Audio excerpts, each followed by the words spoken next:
And a lot of people are willing to contribute to your marketing efforts with the hopes that you will generate even more business through that marketing, and then they ultimately will trickle down and get more business as well too.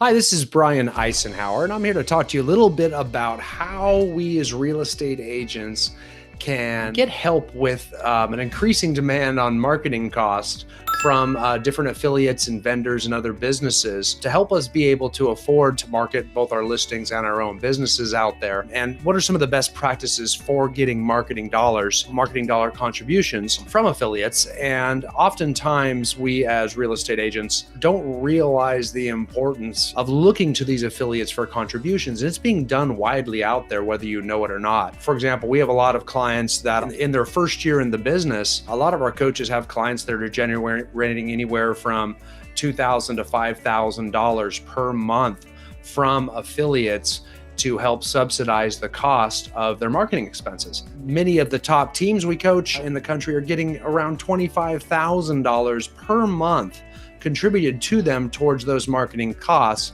And the more and more I talk to people, the more often I see that it's not being taken advantage of. And quite frankly, with the advance of technology, we are seeing an increasing need to spend money in marketing. That's contrary to a lot of what people would thought with the increase in technology, but we're seeing marketing costs go up.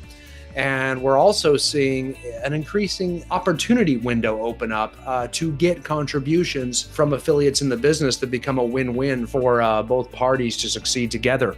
So you'll see those all over the place. So when we talk about who these affiliates are that are helping out, oftentimes it's the mortgage lender that is the most significant contributor by far. Mortgage lenders tend to stand to make a lot of money from an agent's business.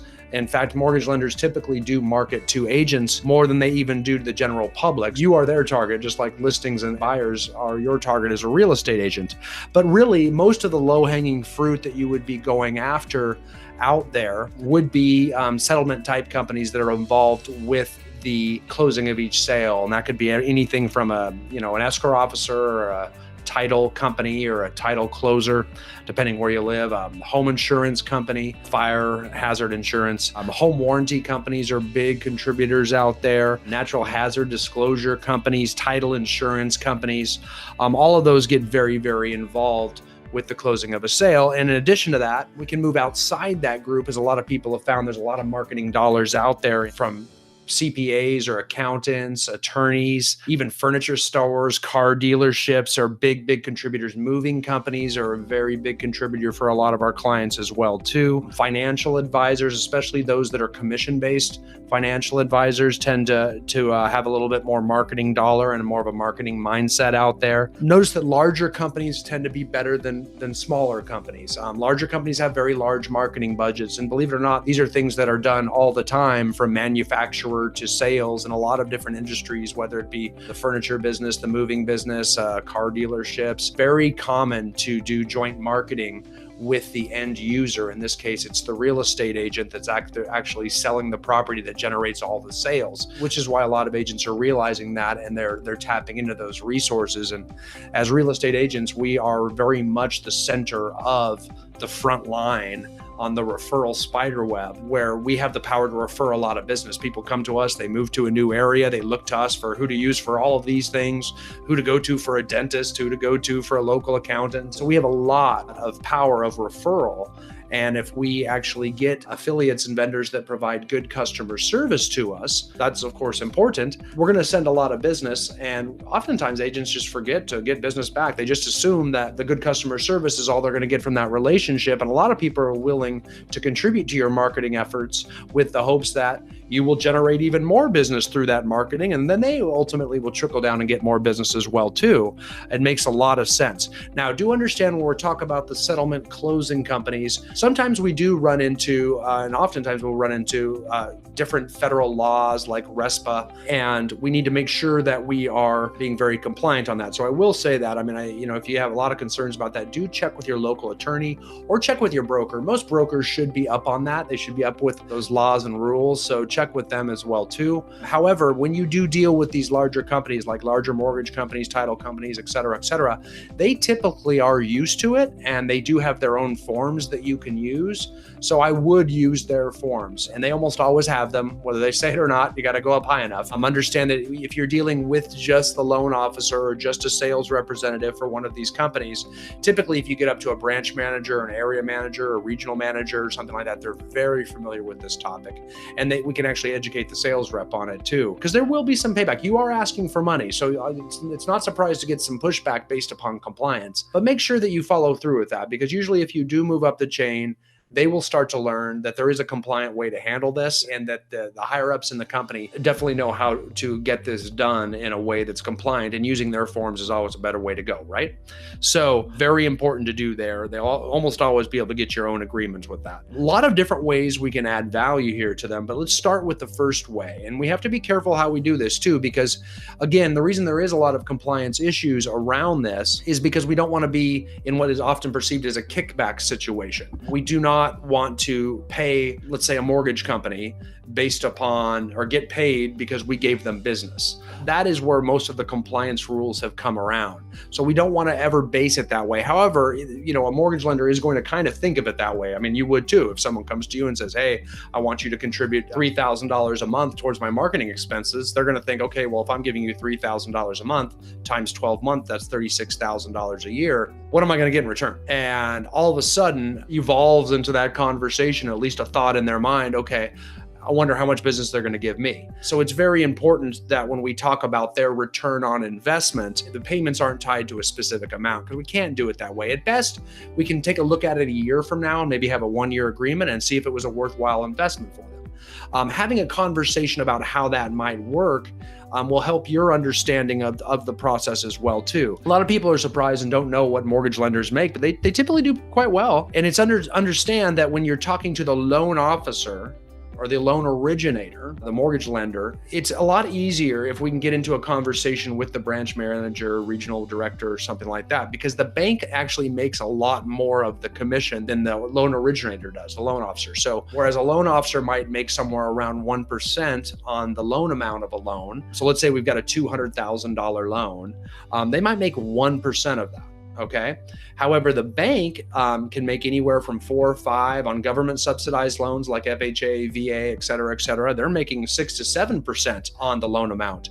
And that starts to add up to a high dollar amount there. So oftentimes the loan officer alone won't pay out of pocket. We need to get most of our contribution from the bank itself. And banks are set up to spend large amount of marketing dollars that way. And then it just becomes an ROI conversation. Like if we know someone has a $300,000 loan amount and they're making, let's say 6% on, the bank is making 6% on that loan amount, all of a sudden we're talking about making $18,000 on a loan that you give them. Whether that's shared with the loan officer or not, that's the contribution that you're providing to them, because they're making, $6,000 per $100,000, $300,000 is $18,000.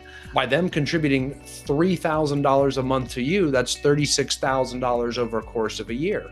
Heck, if they're making $18,000 per loan, that means they only have to get 1 referral from you to get their money back, 4 referrals from you to double their money, 6 referrals from you in 1 year to have a 3-to-1 return on their investment, which is excellent. So if you can provide that, all of a sudden, you're going to subconsciously have an obligation to support this lender who's supporting your marketing costs. Now, again, we can never tailor compensation structure that way. This is a return on investment conversation.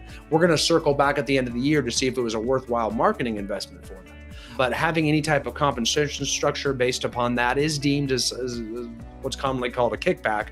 And we don't ever want to do that. But business is business, and they are going to have that thought process in their mind. That's why we're going to use their forms and have their policy and basis for how much they will pay you based upon the marketing activity that they're receiving and the exposure that they're getting to the public. But having that conversation, now sometimes you have to actually enlighten the person you're talking to, especially at the loan officer level, to even understand how that works and why that their own branch manager might be willing to entertain this deal, because they're going to make money, and it's okay to have a conversation about making money. Again, I am not your attorney, so please go see a local attorney if you have any concerns about that, or lean heavily on the lenders to watch their own compliance and your compliance through their own agreements as well too.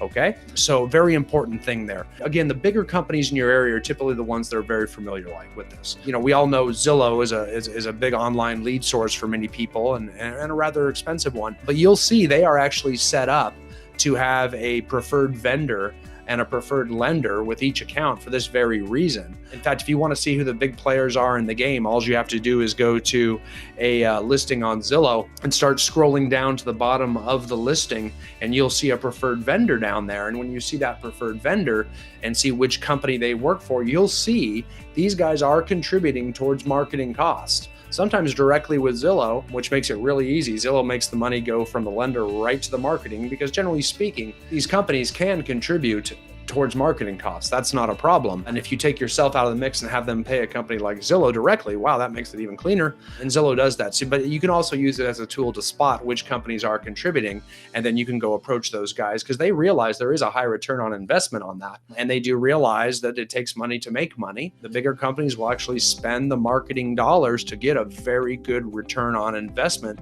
relative to most businesses out there. And then it's just a matter of you picking up the phone and giving that lender a call and saying, hey, you're looking for people that, businesses that are growth minded. They want to grow. They're not just only watching expenses. They're looking at the net income off their investment. So you become an investment more than just a cost.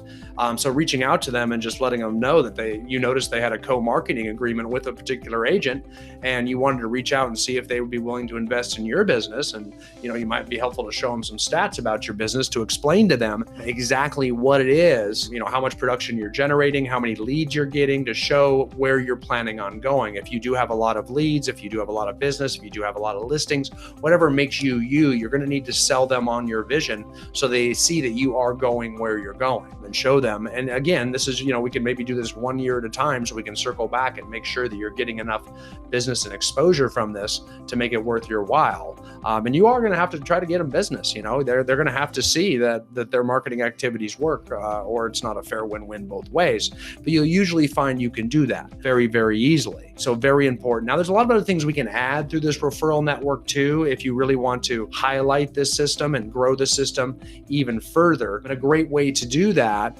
is to kind of create a referral partnership with them, whereby we start to actually market them to our clients as well. If you give out gift baskets, if you don't, this is a great reason to give out gift baskets, right? Because you can take all your affiliate partners, and hopefully you have a lot of these, right? You have a couple mortgage lenders, you have an attorney, you have a CPA, you've got a title company, you definitely have a home warranty company in there, and you're actually giving them coupons and discounts and advertisements all mixed into this this housewarming present to your new clients, or your gift basket to your new clients at the end, so they're getting exposed to it. There's a lot of apps, mobile apps out there that actually have vendor networks in them. So even though your clients or prospective clients might be using it to search for homes, there's also all your preferred vendors in there. You might have them on a preferred vendor sheet that you give to every one of your potential clients as well too, with your listing packet or your buyer consultation packet as well. Very important. They can have coupons, rebates for all these lenders in there a lot too, to show them that exposure. Oftentimes on your agent website, you have a client concierge or preferred vendors list page on there with maybe links to all their vendor websites as well. So these are all ways you can just augment your referral partnership system to further support and justify that marketing agreement back and forth with your vendors as well too. So I hope these are great ideas, because please do this, because you're missing out on that. Learning how to actually have the ROI conversation and starting to develop this referral network, actually a very important part of any agent's sphere of influence by referral business, is to generate that referral network from us. If you want to learn more about how some of those specific techniques work, like building referral partnerships, how we can set up preferred vendors list, how to contact them, how to initiate those conversations, go to our training website, therealestatetrainer.com, and use the little search bar and type in some of these keywords, and you'll see lots of preferred vendor lists you can use, scripts and dialogues you can use, all these different tips, tools, the different apps you can use to share with your clients as well too. We give that all away to you as well too. So thanks again for joining in on this, and all of us at Icenhower Coaching, we say thank you and talk to you soon.